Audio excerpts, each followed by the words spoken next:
Hership Minute with Ani, and in this minute, I want to talk a little bit to my parents about dealing with a disrespectful teen. Yes, she's pissed you off for the last time. At this point, you're tired of her smart mouth, her rude demeanor, and that body language that says, I only care about myself. I understand. But I do want to let you know that this includes myself when I was in my teen years and my siblings and other people that I've met. I do want to let you know that disrespect is a part of the adolescence process. Now, don't get me wrong. I'm only talking about mild to moderate disrespect. I'm not talking about if you're dealing with a more severe and you're having an at-risk youth who is, threatening your life, threatening their own lives and things of that sort.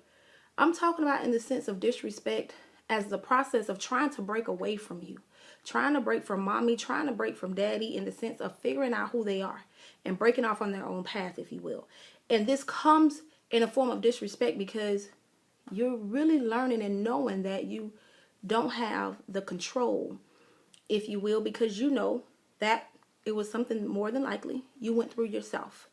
So when it comes to disrespect, I do want you to understand that I do feel that parents should put your foot down. You have to teach your kids how to pump their brakes. You have to know as a parent where you're going to draw that line, and they better not cross it. It's not about you trying to control them. It's about you setting a standard of expectation and respect that they're just going to go by. Understand that I'm not saying I'm affirming disrespect. I'm just telling you it's a process that I think we all have to go through in the sense of learning who we are and breaking off on our own in the season of adolescence.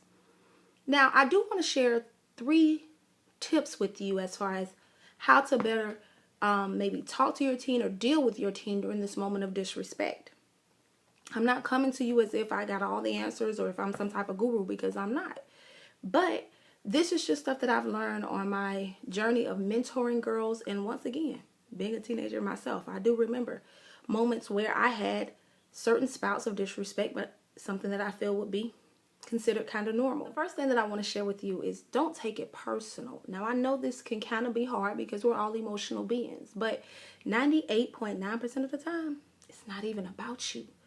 You have to be willing to pull back from it emotionally, because right now, see, what your child doesn't have as a teenager is strong coping skills or problem solving skills or even knowing how to truly express how they feel.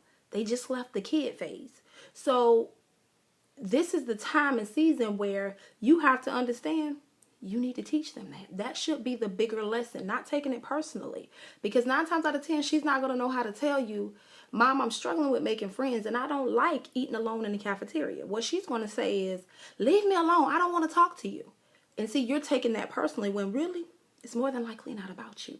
So focus on the bigger picture if you can. And that's how or what can I teach my daughter when it comes to coping with her emotions and learning how to express herself more respectfully. That's the bigger lesson than trying to take it personal, because it's really not about you. The second thing that I want to share with you is to avoid the power struggle. Now, I know this will be counterintuitive for most people, especially in the American culture, because we have mostly been conditioned to flex our power forcefully instead of influentially.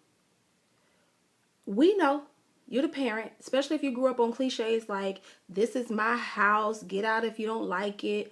Or, I am the parent, you're the child, as if we didn't know that, or something of it's my way or the highway type. If you have been raised with these type of cliches, it's so easy for you to morph into the big bad wolf to make your presence known as, I pay for this power, I'm the parent, I pay the bills and all that good stuff. And I'm not saying that this is necessarily bad, but ask yourself, is it effective? Are you seeing a change in behavior, or do you find yourself continuously getting into the same pattern? They do something wrong, you flex your power. They do something wrong, you flex your power. And this is not causing you guys to bond closer. It's actually probably frustrating the situation even more. And it's not really getting anything resolved. So flexing, avoiding the whole power struggle, I think is a wise idea, because it's not truly effective. You're only reacting to her current behavior. It's not like this is what you do every day, all day. You're only reacting. So you're being more emotional and you're being more naive in the sense of you already know that there's something wrong. So try a different approach is what I would say. Last and final thing that I would share is pay attention. I know this should be like duh, but when it comes to parents, especially moms who, you want to be the super mom, but you're a working professional, you're having to do a lot just with your personal life, but you have a lot that you have to do with the kids, and then you're a sister, you're a friend, you're busy. And it's understandable that you can lose track of time and you can get involved with a lot of things that you don't pay attention to your child, when really what they're saying is help me, without literally saying help me. You have to be willing to pay attention to that, because there's a lot of changes going on for them emotionally, mentally, physically, that they don't know how to deal with. Once again, you have to keep in mind that before adolescence, you were a kid. You were still kind of dependent on mom and dad for a lot. A lot of your communication came from whining and your emotions, and so you can't expect them to be like Einstein in the logical area, or Einstein in their communication in their adolescent years when they haven't experienced it. And so with that being said, you have to be willing to pay attention to your daughter when she is saying help me, without literally saying help me.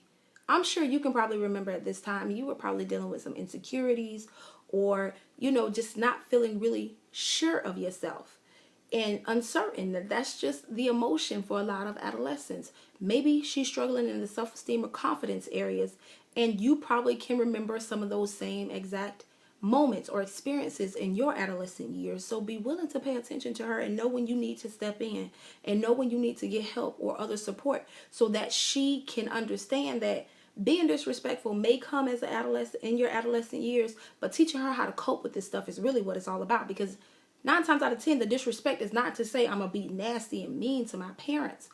It's more so, it's some stuff going on in my life and I technically don't know how to deal with it, and so I don't know how to come to you with it outside of being disrespectful.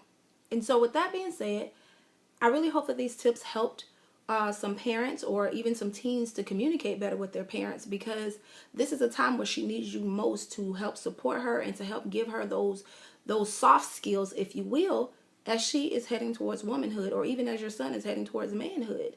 Because when they hit the real world, I promise you, no one's going to care that her dad wasn't in her life, or that she lost her favorite pet or whatever. No one's going to care about that.